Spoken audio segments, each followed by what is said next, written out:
नमस्कार दोस्तों, आप देख रहे हैं GNA 24। मैं हूं आपका दोस्त रवि गोस्वामी। आशा करता हूं सभी अच्छे होंगे। बड़ी खबर आपके लिए लेकर आया हूं। इस समय रात को कुछ आपके साथ चर्चा करनी है और एक आपको जानकारी भी देनी है। जानकारी ये आ रही है कि सोशल मीडिया पे भी, व्हाट्सएप पे, फेसबुक पे ये वायरल हो रहा है मैसेज। फिर भी मैंने सोचा क्यों ना आपको बता दिया जाए, क्योंकि सावधानी में ही बचाव है। ऑनलाइन फ्रॉड के बारे में अक्सर मैं बताता रहता हूँ। कितनी सारी जानकारियाँ मैं आपसे साझा कर चुका हूँ पहले भी। अब वैक्सीन, कोरोना की वैक्सीन की डोज लगाई जा रही है, तो उसकी आड़ में भी कुछ लोग धोखाधड़ी करने की बाट में बैठे हैं। तो उसके लिए पहले आपको मैं जानकारी दे दूं कि अब वैक्सीन के नाम पे आपको ठगने की फिराक में हैं कुछ लोग, जो ऐसे काम करते रहते हैं।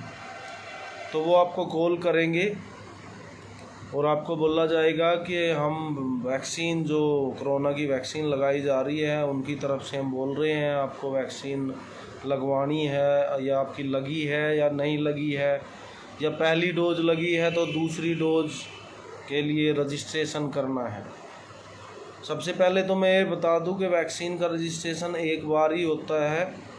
उसमें पहली डोज भी लगती है और उसी रजिस्ट्रेशन में दूसरी डोज भी लगाई जाती है। दूसरा, जिनका नहीं हुआ है, तो कुछ लोग सोचेंगे चलो भाई हमारा नहीं हुआ है, हमने नहीं लगवाई है। कुछ लोगों ने अफवाहें जो फैली, या फिर कुछ केस ऐसे आए भी हैं कि लोग बीमार भी हुए हैं, उस भय में नहीं लगवाई है। कुछ लोगों का टाइम नहीं लगा या कुछ मजबूरी रही, जो भी है। तो आपके साथ एक फ्रॉड हो सकता है। आपको कॉल आएगा कि आपके रजिस्ट्रेशन के लिए, वैक्सीन के रजिस्ट्रेशन के लिए हम आपको कॉल कर रहे हैं, आप अपना आधार कार्ड नंबर बताएं। ये एक आसान सा तरीका है कि कोई भी इसमें फंस सकता है। इससे आप ज़रूर सावधान हो कि आपको बोला जाएगा कि आप अपना आधार कार्ड नंबर बताएं, आपका रजिस्ट्रेशन कर देते हैं वैक्सीन के लिए। तो जिसको नहीं लगी है वो तो यही सोचेगा कि भाई चलो करवा लेते हैं। आधार कार्ड नंबर आपको आप बता देंगे, फिर आपसे वो कहेंगे कि आपके पास एक OTP आया है वेरिफिकेशन के लिए। तो आप सोचेंगे भाई हाँ शायद आया होगा। जैसे ही आप OTP उनको बताएंगे, तो जितने भी बैंक अकाउंट आपके आधार कार्ड से लिंक है, उसमें से कितना भी पैसा आपका कट सकता है। तो सभी लोग सावधान रहें। और कोई भी अगर आपको कॉल आए तो आप ना आधार कार्ड नंबर बताएं और ना ही आप OTP बताएं। रजिस्ट्रेशन ऑनलाइन है, आप अपने फ़ोन से भी कर सकते हैं, आप सिस्टम से, कंप्यूटर से, लैपटॉप से, कहीं से भी कर सकते हैं। तो इसके लिए आप सतर्क रहें कि कोई भी अगर आपको कॉल करता है वैक्सीन के नाम पे या किसी भी चीज़ के नाम पे, आप किसी को अपनी सीक्रेट जानकारी ना दें, ना आधार कार्ड की दें, ना आप OTP दें, और ना ही अपना पिन बताएं, क्योंकि आजकल ऑनलाइन फ्रॉड बहुत ज़्यादा हो रहे हैं। तो बैंक हमेशा ही बोलता है कि बैंक आपसे कोई भी फ़ोन करके जानकारी कभी भी ना OTP मांगता है और ना ही आपका कोई नंबर मांगता है। बैंक हमेशा ये बोलता है। तो आप इस जासे में प्लीज़ कभी ना आए। तो ये तो जानकारी रही फ्रॉड वाली। दूसरी बात आज हम करना चाहेंगे इलेक्शन के बारे में। अभी कल मुख्यमंत्री का बयान आया कि जो गांव में वार्डबंदी की जो समस्या है, उसका मामला कोर्ट में है। तो हाई कोर्ट ने 28 अगस्त की उसकी तारीख दी है। तो 28 अगस्त के फैसले के बाद ही पंचायत चुनाव पर कोई बात की जाएगी। जैसा कि सभी लोग जानते हैं, हरियाणा प्रदेश में ग्राम पंचायत, नगर पालिका के चुनाव होने वाले हैं, ब्लॉक समिति और ज़िला परिषद के साथ। तो थोड़ा इंतज़ार ग्राम पंचायत वालों को तो अभी करना पड़ेगा अगस्त के लास्ट तक, जब तक हाई कोर्ट का फैसला नहीं आता वार्ड बंदी को लेकर। अभी महिला आरक्षण का मामला अटका हुआ था, उस पर थोड़ा मामला क्लियर हुआ, तो अब वार्ड बंदी का नगर पालिका का देखो करा भी सकते हैं पहले। इसी के बारे में मैं सोच रहा था क्यों ना आपसे बात की जाए कि जो चुनाव है हमारे देश में, एक ये बड़ी समस्या भी है कि एक चुनाव ख़त्म होता है और दूसरा आ जाता है।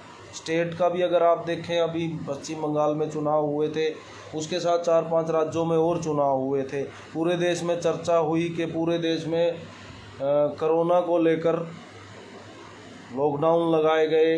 लॉकडाउन सभी ने जैसे बोला कि जब तक बंगाल चुनाव 4-5 स्टेटों का चुनाव ख़त्म नहीं होता जब तक लॉकडाउन नहीं लगेगा। तो ऐसा ही हुआ, जैसे ही इलेक्शन ख़त्म हुआ लॉकडाउन लगा दिया गया। वहाँ पे रैलियाँ हुई और यहाँ पे सख्ताई हुई।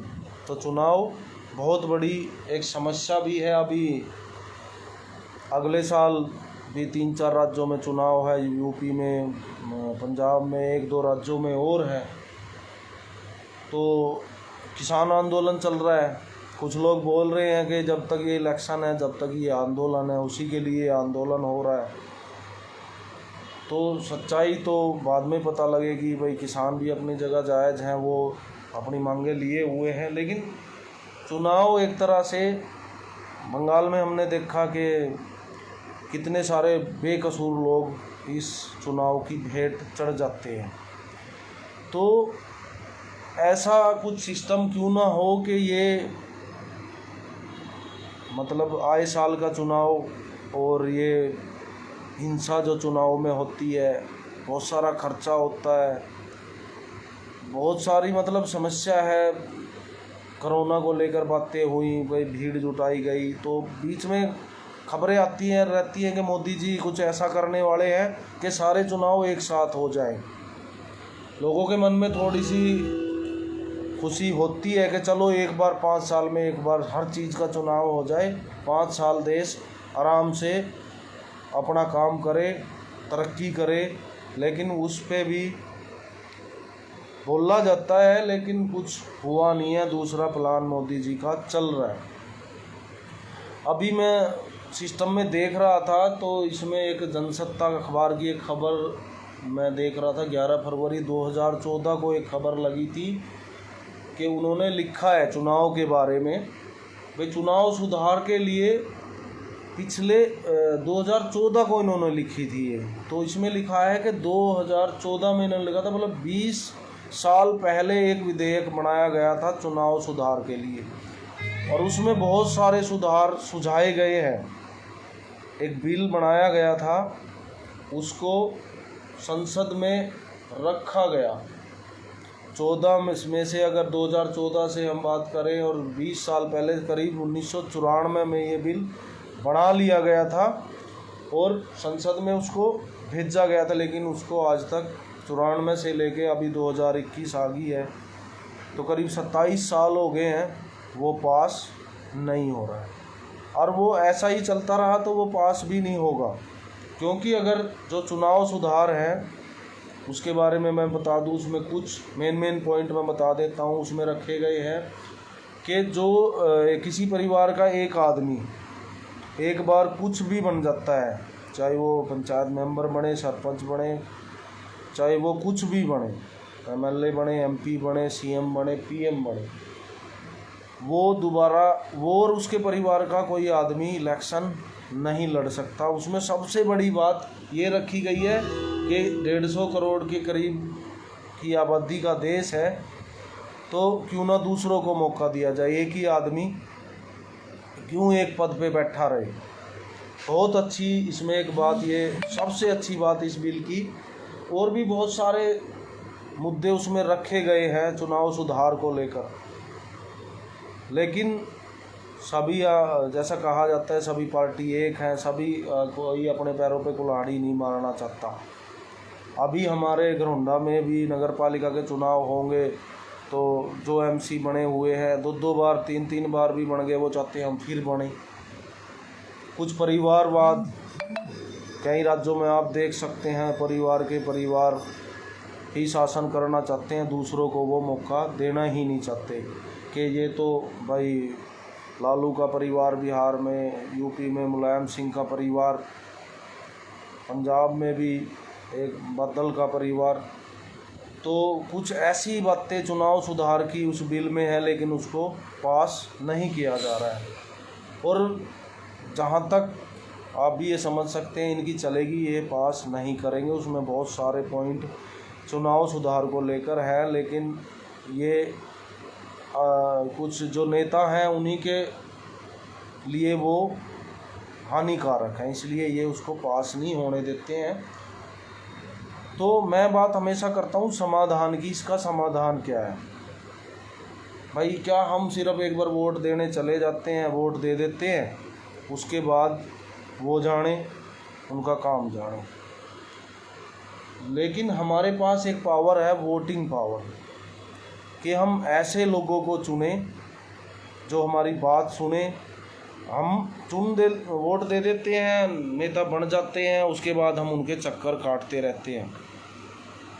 उस चुनाव सुधार बिल में एक और पॉइंट सबसे अच्छा मुझे लगा कि उसमें एक पॉइंट है कि हमें जो वोटर है उसको एक अधिकार दिया जाएगा उसके तहत कि हम किसी भी टाइम जो हमारा प्रतिनिधि है, MLA है, MP है, चाहे पार्षद है, चाहे सरपंच है, चाहे मेंबर वो पंचायत है, हमें एक राइट उसमें मिलता है कि किसी भी समय हम उनको बुलाएं, उनसे सवाल पूछें।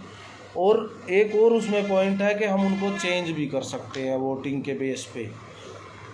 अगर ये वो हमारे मन मुताबिक काम नहीं कर रहे हैं तो हम उन्हें चेंज भी कर सकते हैं। तो इसलिए शायद ये बिल पास नहीं हो रहा है संसद में। तो समाधान यही है कि हम ऐसे लोगों को चुने तो जो हमारी बात भी सुने और हमारे काम भी करें। अभी इलेक्शन पंचायत का, ग्राम पंचायत का और नगर पालिका का होने वाला है, चेयरमैन भी चुने जाएंगे, पार्षद भी चुने जाएंगे। तो आप इसी इलेक्शन में वोटिंग ऐसे हिसाब से करें, ऐसे लोगों को मौका दे कि कुछ परिवर्तन इस व्यवस्था में आए। परिवर्तन की सबसे ज़्यादा जिम्मेदारी हम युवाओं की बनती है, क्योंकि कुछ परंपरा सी बन गई है कि जैसा सिस्टम चलता आ रहा है वैसा ही चलता रहे। नहीं, कुछ ऐसा सिस्टम बने, कुछ चेंज आए, युवा ऐसे लोगों को चुने जो जवाबदेह हों, अपने काम को जिम्मेदारी समझें और लोगों के हित में काम करें। पहले आप वोट देने से पहले उनसे बात करें कि भाई कल को अगर हमारा काम होगा फिर आप हमारी बात नहीं सुनेंगे, या अगर मतलब पहले पूरा ठोक बजा के अब की बार वोटिंग करें। कुछ चेंज इसमें लाने की ज़रूर कोशिश करें। और अब मैं नाम नहीं लूँगा, आप देख सकते हैं जितने भी हमारे घरौंडा हल्के की अगर मैं बात करूँ, जो सरपंच है वो चुनाव से पहले क्या थे और अब चुनाव के बाद वो क्या हैं। मैं नाम नहीं लूँगा, कुछ लोगों को मैं जानता हूँ, सबको पता है, तकरीबन मैं सभी को जानता हूँ। तो ये पैसा कहीं से, इतनी मोटी तनख्वाह सरपंच की नहीं होती है कि वो इतना चेंज एकदम से कर दे। 2-3 हज़ार रुपये मुश्किल से महीने में मिलते हैं, वो भी कभी मिलते हैं कभी नहीं मिलते हैं। तो ये भी जवाबदेही होनी चाहिए प्रतिनिधि की कि भाई वो क्या कर रहा है। सबसे पहले तो हम ये तय करें कि गांव में या शहर में जिस भी वार्ड में कितना पैसा जो स्कीम आती है उसके बारे में पूरी जानकारी पब्लिक को दी जानी चाहिए। अंदर ही अंदर बहुत सारा पैसा निगल लिया जाता है। लोग RTI लगाते रहते हैं, लेकिन RTI का भी मुझे फ़ोन आते रहते हैं, कुछ नहीं होता है RTI से। कहीं सरपंच भी बोलते हैं क्या होता है RTI से। तो अब हमारे पास मौका है कि हम ऐसे लोगों को चुने। मैं किसी के फेवर में नहीं बोल रहा हूँ कि आप उसको चुने या उसको चुने, अपने हिसाब से खुद ऐसे लोगों को चुने जो जवाबदेह हों और अच्छी छवि के लोग हों, जिनको आप तय कर ले पहले कि ये काम कर सकते हैं। 5 साल में हमें ये मौका मिलता है, 5 साल तक हम फिर बैठे रहते हैं। जैसा कि कई बार मैं थाने में जाता हूँ, हमने मुख्यमंत्री चुना है, हमने वोट दिए, MLA चुने हैं, और हम थाने में कितने भी सीरियस केस में हमें रिपोर्टिंग के लिए जाना पड़ता है या कोई हमें फ़ोन कर देता है भाई हमारा ये मामला है, तो हम जाते हैं, तो पुलिस वालों का जवाब होता है कि जी आधा थाना तो CM ड्यूटी में गया है, भाई CM साहब करनाल आए हुए हैं और सभी वहाँ गए हैं, चाहे किसी का मर्डर केस हो, लेकिन ये CM की ड्यूटी करेंगे। तो क्या ये पुलिस CM के लिए होती है, या ये CM हम इसलिए चुनते हैं कि हमारे काम रुक जाए? भाई लोगों के मर्डर केस हैं, IO थाने में नहीं है, पुलिस वाले CM ड्यूटी गए हैं। तो हम ऐसे लोग ना चुने कि उनकी वजह से हमारे काम रुके, हम ऐसे लोग चुने जो हमारी सेवा करें। हम मतलब वो जनप्रतिनिधि है, हम उनको अपने लिए चुनते हैं, हमारे कामों के लिए, लेकिन सिस्टम दूसरी तरह का है। तो मैंने इसीलिए आपसे इस समय जुड़ना सही समझा कि क्यों ना ये बात एक बार शेयर की जाए। अब भी कुछ और इसमें आपके दिमाग में जितने भी भाई देख रहे हैं कुछ और बातें आ रही होंगी तो आप कमेंट करें। और यूथ की ये जिम्मेदारी बनती है कि हमें इस सिस्टम को चेंज करना पड़ेगा। जो पहले चलता आ रहा है उसमें धीरे धीरे बदलाव लाना पड़ेगा। ऐसी सोच गलत है कि कुछ नहीं होता, कुछ हो सकता है अगर हम चाहें। अगर हम ये सोच ले तो कुछ नहीं होगा तो फिर कुछ नहीं होगा। पुरानी कहावत है, मन के हारे हार है और मन के जीते जीत। अगर हम मन से ही हार मान के बैठ जाए तो फिर कुछ नहीं होगा। जितने भी मेरे युवा साथी हैं, सबसे पहले तो मैं कहूँगा सारे युवाओं को आप इस इलेक्शन में बढ़ चढ़ कर भाग लें। जो सेवा भावना से काम करना चाहते हैं सबको आना चाहिए। ये कोई ज़रूरी नहीं है कि भाई एक आदमी की ये बंधी हुई जागीर है कि वही। अब सेवा भाव से आए और काम करके दिखाएं और व्यवस्था को बदलने की कोशिश करें, क्योंकि इसके ताकि हमारी जो अगली पीढ़ी है उनको थोड़ी सहूलियत रहे, आने वाली पीढ़ियां थोड़ा आराम से अपनी ज़िंदगी को बिताएं। अभी मैं शुरू करने वाला हूँ 1-2 दिन बाद। बहुत सारी मेरी नॉलेज में चीज़ें हैं कि कुछ लोगों ने बहुत माल निगल लिया है पिछले 5 साल में। हम उनसे सवाल करने जाएंगे, भाई आपके पास इतनी इनकम क्या थी कि आपने इतना सिस्टम बनाया है और कहाँ से इतना पैसा आया है। मतलब जनता का पैसा लूटने के लिए नहीं है। कोई सवाल ना पूछे तो आप निगलते रहो। तस्वीरें बहुत चेंज होती हुई मैंने देखी है पिछले 5 साल में। बहुत सारे लोग कहाँ से कहाँ पहुँच गए हैं। उनसे हम शुरू करने वाले हैं गांव बाय गांव। हम जाएंगे, आपको खबरें दिखाएंगे और लोग इनसे सवाल पूछेंगे और अगली क्या इनकी रणनीति है, क्या ये इलेक्शन में करने वाले हैं, ये भी हम शुरू करने वाले हैं। लेकिन सबसे पहला मुद्दा ये रहेगा कि आपने मतलब इतना जो बदलाव आपके लाइफस्टाइल में आया है, ऐसा कौन सी वो पारसमणि आपको मिली थी, वो पारसमणि जानने की हम कोशिश करेंगे पूरी। और ये हमारा हक बनता है आपको जानकारी देने का, आपका हक बनता है इस जानकारी को लेने का। तो अब की बार प्लीज़ मैं हाथ जोड़ के रिक्वेस्ट कर रहा हूँ, आप अच्छे लोगों को चुनें, ऐसे लोगों को चुनें जिनकी जवाबदेही वो पहले उनसे तय कर लेंगे भाई आपकी जवाबदेही पूरे 5 साल रहेगी और जनता का पैसा आप नहीं खाएंगे। और कोई विचार अगर किसी के मन में आ रहा है तो वो कमेंट करके भी बता सकता है, मुझे फ़ोन करके भी बता सकता है कि इस दिशा में मैं क्या कर सकता हूँ और आपको मेरा क्या सहयोग चाहिए या आप मेरा क्या सहयोग कर सकते हैं। मैं फिर से कहूँगा, यूथ की ये जिम्मेदारी बनती है कि इस सिस्टम को हम थोड़ा थोड़ा चेंज करें। ये कब तक ऐसे चलेगा? तो इसी के साथ मैं आपसे विदा लेना चाहूँगा। बाकी अपडेट्स के लिए आप देखते रहिए GNA 24। मैं हूँ आपका दोस्त रवि गोस्वामी घरौंडा से। धन्यवाद।